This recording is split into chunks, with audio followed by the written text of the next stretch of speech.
Haven't I commanded you? Haven't I commanded you? Be strong and courageous.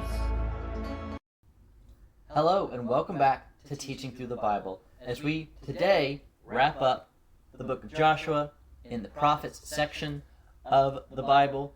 We have the outline here, crossing over the Jordan River to the west side. They're taking the land, they're conquering their enemies, the people who have rebelled against God. They're dividing up the land. We spent the last two videos talking about that. And now we're to the last section, serve. This is about serving. And it's about who do you serve? What do you serve? And in reality, everyone serves someone or something. That's something that's not explicitly stated here, but it's kind of implicit in the options that these people have. Are you going to serve this, or that? There's no option to not serve. And it might seem kind of contradictory, kind of odd to us today, because not everyone is overtly religious, right? Some people are Christians, some are Buddhists, some are Hindus.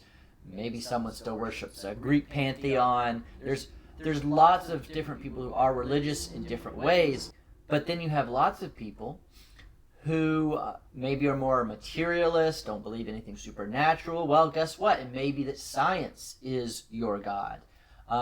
Some people say, no, I don't orchestrate my life based on anything outside of me. It's all about me. Okay, well, maybe you are your own God to yourself. Maybe you worship yourself.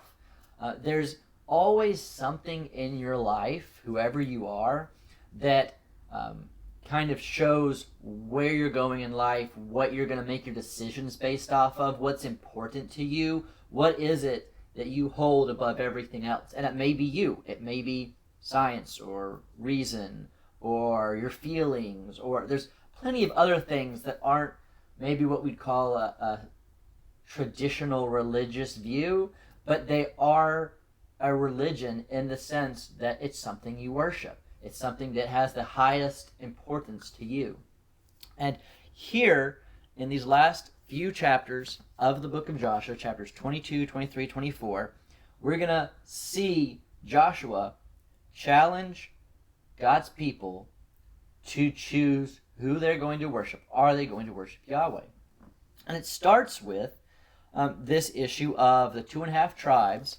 Now remember, we had with these tribes, we'll draw this map again. We have the Sea of Galilee, Jordan River, then we have the Dead Sea here, and way over this way we've got Mediterranean.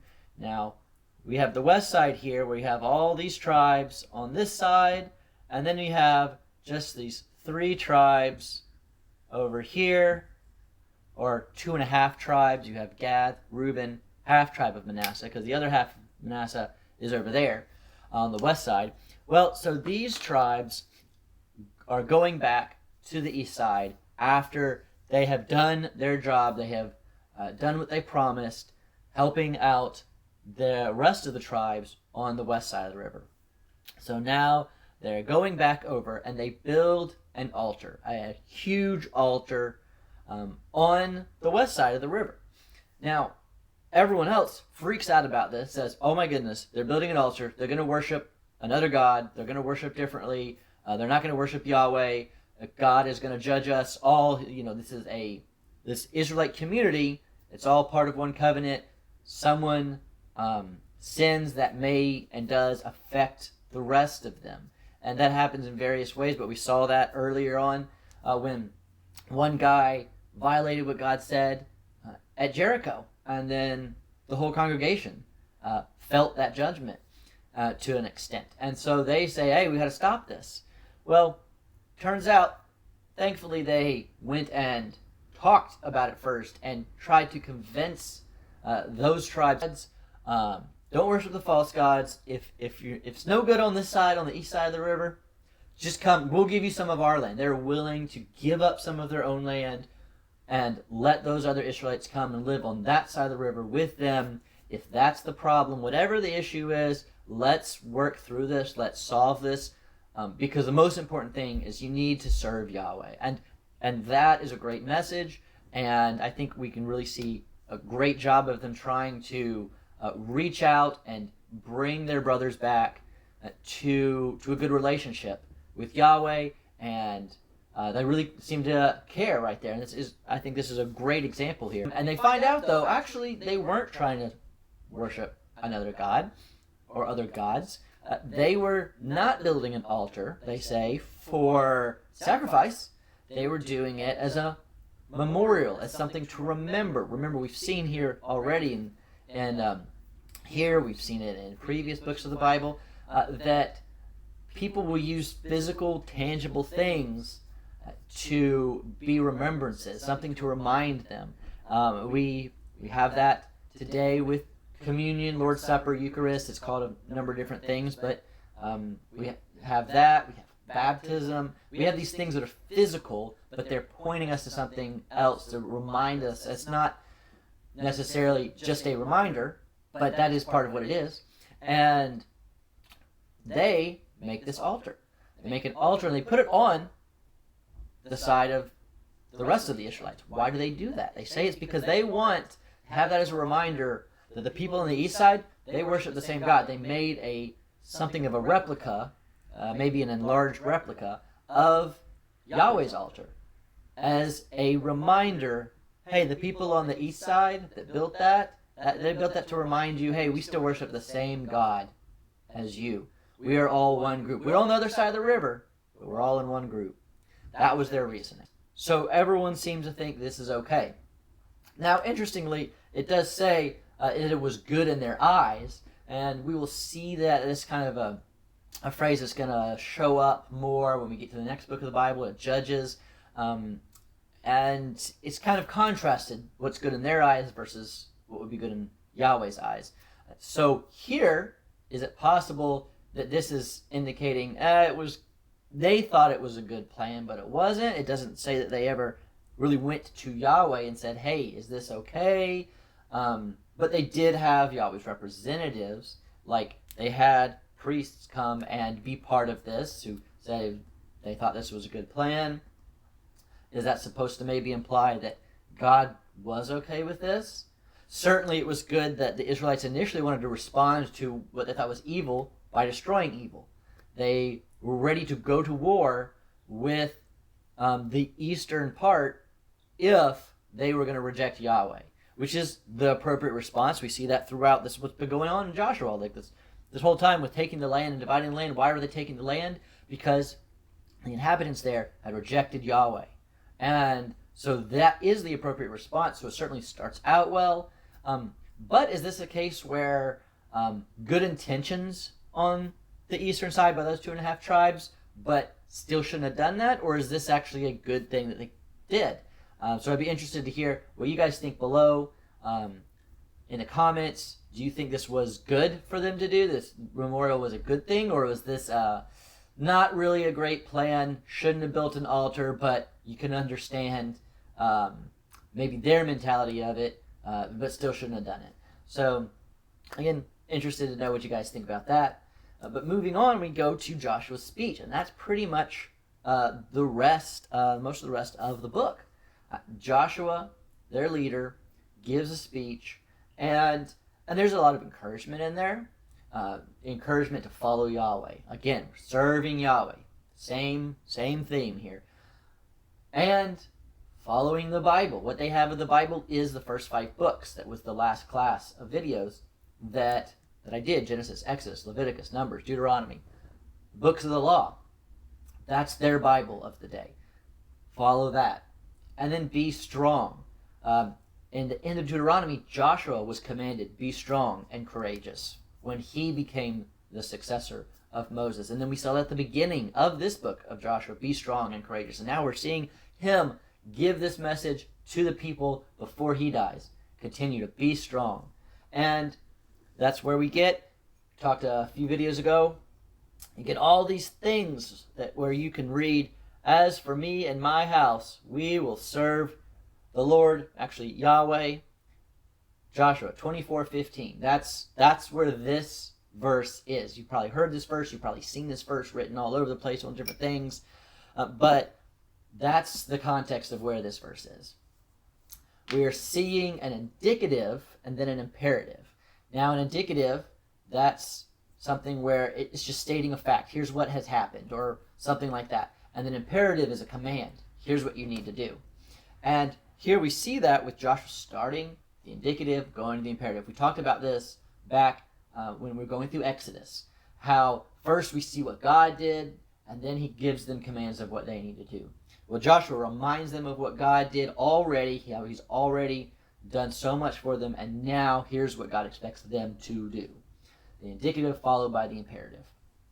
And so that's how Joshua structures his speech. And then there's one other part that we don't need to forget, because usually hey, follow Yahweh, follow the Bible, be strong and courageous, like, choose this day whom you will serve, we're going to serve, Yahweh, like, that's kind of what's talked about oftentimes. But there's also a part in at the end of this where in chapter 24, Joshua actually tells them they can't serve Yahweh. They're like, we'll serve Yahweh. And he's like, but you're not gonna. He says, you're not able to do that. And they're like, no, we will do it. So when you don't do that, this is on you. You have made this commitment. Makes it very clear to them that they are really committed to this. And then we have chapter 23, verses 14 through 16. We can flip over there.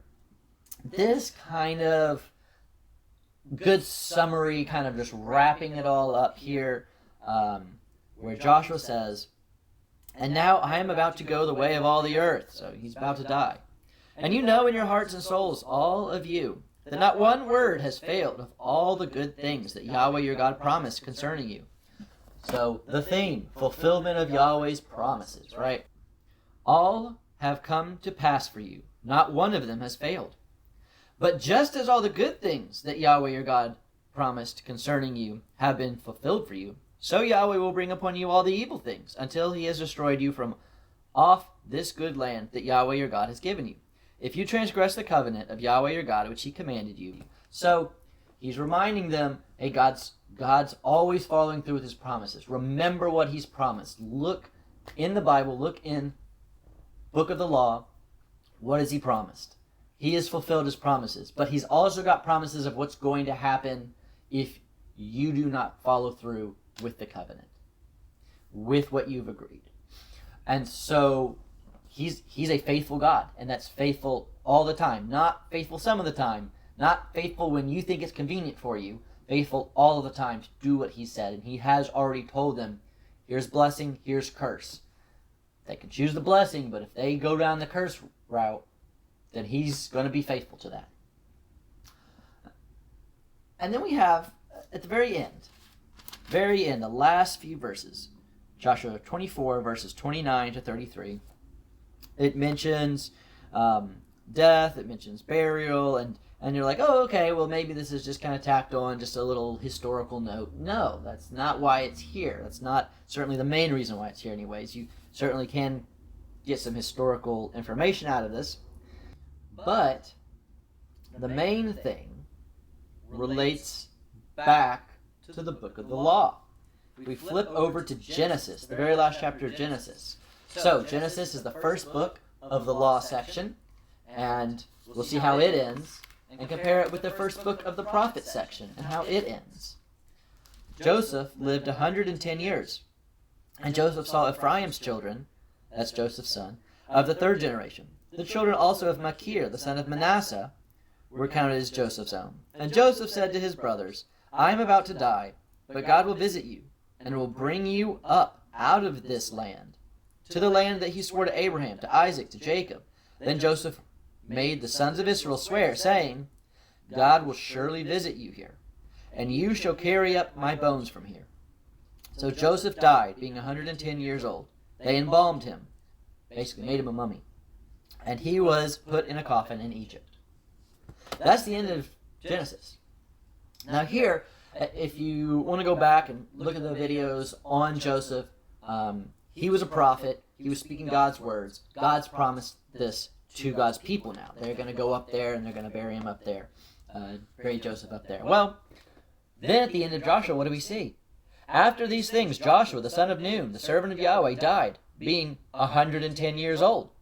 And they buried him in his own inheritance at Timnath Serah, which is in the hill country of Ephraim, north of the mountain of Gaash.